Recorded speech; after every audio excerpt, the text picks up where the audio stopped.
So to switch gears real quick, and we won't harp on that. We don't want to get us both kind of upset thinking about the dark days.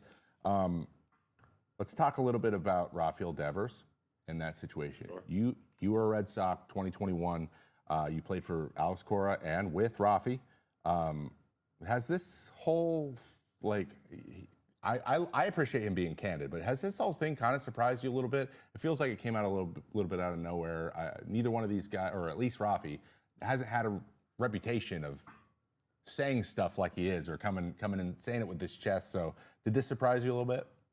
I would say a little bit, maybe a little less so after I was there in spring training this year, and I felt that the vibes were off a little bit with Rafi.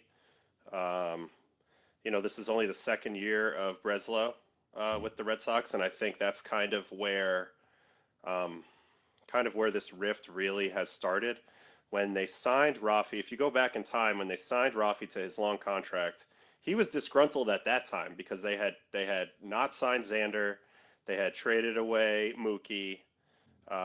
Basically, all the core players from the 2018 team that won the World Series were kind of gone.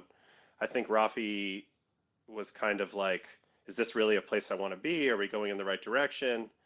And, from all reports, there was a lot of promises made to Rafi during that negotiation, including playing third base for a while. Now, at the time, Craig Breslow was not the GM. It was Chaim Bloom. So this year in spring training, I did think it was a little weird that initially they talked about moving Bregman to second when they signed him and keeping Rafi at third. Alex Cora seemed to have a lot of nice things to say about the way that Devers played defense last year and that he was improving.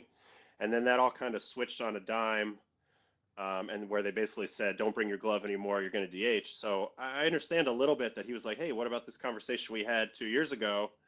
But to his credit, he kind of got over that. He embraced the DH role. I think Big Papi talked to him, kind of smoothed it over a little bit, and he started having a nice year this year after he got out of the gate slow. He's been playing really well lately. And then I think this situation was interesting as well. Alex actually kind of said from his point of view, he wasn't going to ask Rafi to play first base once Costas got hurt. And then we find out 24 hours later that there was a discussion with Breslow, and it seems like Devers' main issue is the communication with Breslow. So maybe there's something off in that relationship. But yeah, I mean, it's been a little awkward to begin with this season, and then I think this is just another chapter in it. I'll be curious to see how this one actually plays out in a couple weeks. It's definitely interesting, and I think I played with Breslow. At least I was in the clubhouse with him for a whole year when I was rehabbing Tommy John when he was on the Twins in 2017. And for someone to butt heads with him doesn't make sense to me. Just because he's such a easy to talk to person and very thoughtful, and but it comes down to when you're a GM and you want to look at your team, you want to look around and be like, okay, I want to be able to move some pieces, and I don't want to be stuck having to work around something that could be done better. And I understand that point of view, but I also understand, like, hey guys, I put my glove away. Like, don't do it to me again. Like, I already made the adjustment. Don't ask me to. Being the highest paid or he was the highest paid guy on the team, at least year to year. But that guy is not the guy you move around the field. But his defense has not been really even league average. So it's weird. I agree with both sides. Yeah, I mean, I think two more things to add to this. I think number one, like having watched the interview in Spanish and having spoke a little Spanish, I don't think the translator did a perfect job. I think we've seen this last year with Jorge Lopez with the Mets, where it wasn't quite as bad as what it came out as. I think he said, it's a tough transition, and right away it's not going to look good. So it kind of got translated as it's not easy for me to make the switch, and that's why I don't want to do it. But I think he was kind of saying, like, if I'm open to it, it's not going to be great to just do it right away. So that's number one. And then number two, with the Breslow part, and this is something that I think about a lot, like if I were to be in that type of position, it's not so much that you're not easy to talk to, it's that you're the one now who has to have the tough conversations, right? Mm-hmm. So it's like, it's only year 2 of this, and that's like a skill that definitely needs to be worked on. I think you can attest to as a player when you're talking to management, how direct, how honest they are, but also their level of compassion and The way that they seem to actually care about your career definitely comes into play when there's nuance involved like this. So I don't know. It's just like it's a new relationship. They probably hadn't had as much interaction as they probably should have leading up to this type of event. And then, you kind of end up in the mess you're in. Absolutely. I've seen some media float some possible solutions to the situation. So here's what I'm proposing to you, and I want to see which one of these you think is more likely. Or maybe they're not. Either one of them can be actually have both happen, but we'll see. Do you think he actually plays any first base at all, or do you think it's a commitment to DH?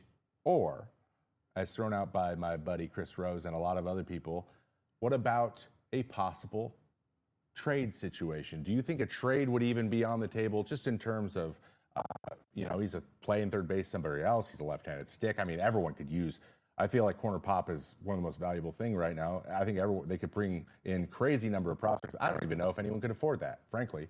But do you think that's even in the realm of possibility?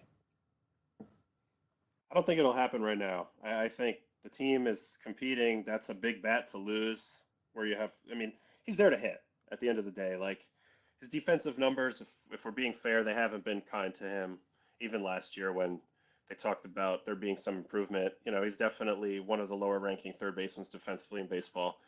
And I think that would be a roadblock a little bit in the trade too. Like he's getting paid an awful lot of money. He is really more suited to DH at this point. And as Ron Washington said in Moneyball, how hard is playing first base? It's incredibly hard. And I think I think sometimes we underrate the difficulty of it. I do think there's a chance he plays a little first base. I mean, Rafi's a team player. He is. I know that it doesn't seem like it right now because he's a little disgruntled, but he is a team player. I think ultimately he is all about winning. And so I could see him, saying, you know what, all right, I'll strap it on. I'll go do my best over there and hopefully we can work and get better. But again, like it's only been a few days. This is still a fresh wound and I'm curious to see how they rebound. The trade idea, I think, man, like you're just talking about reconstructing your whole lineup. You'd have to get a lot back. It would have to be like a large contract for a large contract in my mind. So I'm not sure, where you're going to find that equal value, Yeah. Well, that's a media thing. It's interesting, right? Will it happen? Probably not. That would be too interesting to see. Well, Otto, thank you so much for taking the time to join us today, man. Thank you for your insight. We appreciate you, and can't wait to have you on again. All right. Thanks, T. All right. I'm good. That was Adam Ottavino joining the show for the first time, and probably not the last, just so you guys know. That's if he is down for that. All right, let's move on to the news. Let's get a little bit more nitty-gritty because there's more than just Devers, though I do have my own opinions coming in. Let's get into the news. All right, let's get into some heckin' news. Quite a few things happen here going into the final week of spring training as we get ready. News. I'm going to try to develop my skill at getting quickly through these things and just hitting them. All right? Let's get into the news. It's time for the news. All right, moving on to the news. Rafael Devers, as we talked about, met recently with owner John Henry to discuss his disillusionment a little bit with the organization's suggestion that he switch positions once again. As Otto just mentioned, and as I fully agree, I feel like committing one time to moving yourself out of a position you played in to do something else should be enough, especially when you're the guy, the $300 million man. You're not the guy usually. You're like, you sign that contract, you're like, okay, I thought I was done with this. And I understand that frustration. It's early in the process. Otto also made a great point that the tone coming through an interpreter is hard to convey sometimes. And we have that soundbite from spring training when they're like, hey, Rafi, will you DH? And he just goes, no. Like he just said it in English and then laughed. He gave that was the energy in which everything else he is saying in Spanish is being assumed he's taking now. And I think that's a little bit what's happening as well. I think just people are in a little bit of a tough spot, but I think overall it's going to end up being okay. And he has been raking as a DH. It's one of those things that once you get good at DHing, if they ain't broke, don't fix it, especially if you have other options. They got lots of prospects. first base. There might be other guys with skill sets lined up to fill that gap. I believe it's Romy Gonzalez playing there right now mostly, I think. I did see him play there one game, so correct me if I'm wrong. But he's currently on a $10-year, $313.5 million contract. Tell him what he's doing and let him stick to it. I agree with that. But in other news, he's raking again. So since he started with the 16 Ks and 28 bats or whatever he did at the beginning of the year, he has absolutely torn the cover off the ball. So old Rafi is back in other news. He is back. Oh, Romy was hurt, actually, I've been told. Abraham Toro and Nick Sogard are platooning at first base for now. All right. That's not a bad stopgap, but unfortunately, their first baseman, Tristan Casas, he's not coming back this year. So they're going to have a long-term solution at some point. In game news, Kyle Schwarber hits 2 home runs to tie Aaron Judge for the league lead in home runs with 14, extending his on-base streak to 46 games. Zach Wheeler, the ace of the Phillies, also struck out 8 over 7 innings, and the Phillies took down the Guardians 3-0. Schwarber has 16 home runs. 16 home runs, 37 RBIs, and 33 runs during his career-long on-base streak. 46 games, nothing to shake a stick at. Pretty impressive. Schwarbombs left, right, and center. The Jung brothers. I said Young.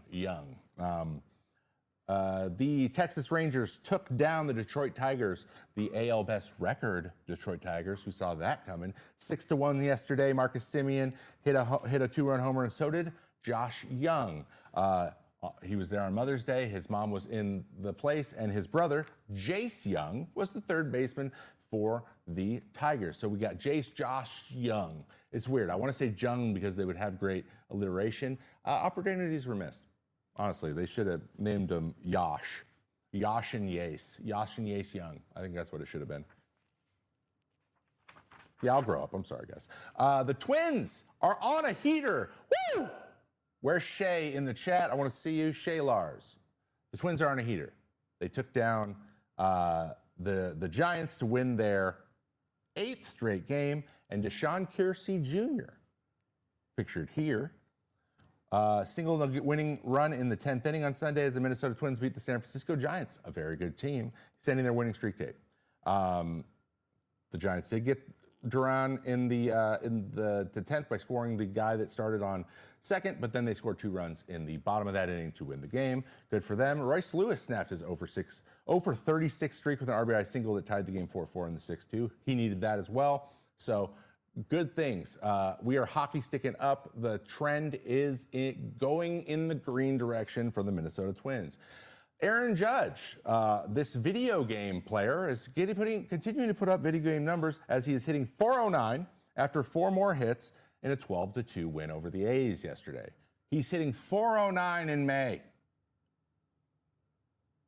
And he might hit 60 homers. Both of those things are incredible on their own. The fact that he's doing both is ridiculous. Unfortunately, Luis Severino was on the other side of the mound, other side of the field, taking on his old team for the first time, and things did not go well, tying a career worst 8 runs in 4 innings. But the Yankees take down the A's, and they have come on up to Seattle, and I will see them on Wednesday live. I'll let you know how it goes. Clayton Kershaw has now made 5 rehab appearances, and he is ready to come back, he is very, very close. Struck out 2 and allowed a pair of runs, 2 hits and 2 walks, and which would be his final rehab start with AAA Oklahoma City through 57 pitches across 4 innings. Not too bad, and he should be available in his next rotation for a team that, though they were very deep going into the season, they have lost a lot of starting pitchers, so he should be able to help them out. When Kershaw takes the mound for the first time, his 18th big league season, he'll tie Zach Wheat and Bill Russell, 3-time All-Star shortstop, and not the NBA Hall of Famer, Bill Russell, a different guy, for the most in franchise history. So the most seasons with the same team, the LA Dodgers, will be Clayton Kershaw, tied with 2 others, and he deserves it because he is one of the greatest pitchers of our generation and maybe of all time. So congratulations to him. It was great to see him pitch again.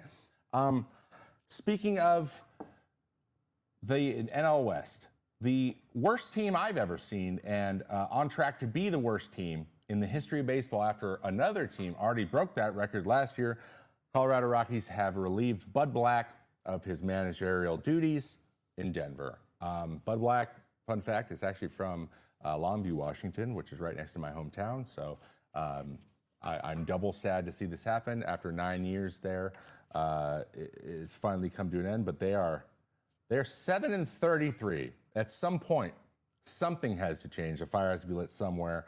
But here's a little quote from Dick Monfort, as the CEO and owner, chairman, and CEO Dick Monfort said about him. He said, "Our play this far this season, especially coming off the last 2 seasons, has been unacceptable. Our fans deserve better, and we are capable of better. While we all share responsibility in how the season has played out, these changes are necessary. We'll use the remainder of the 2025 to improve where we can on the field and evaluate all areas of our operation to properly turn the page in the next chapter of Rockies baseball."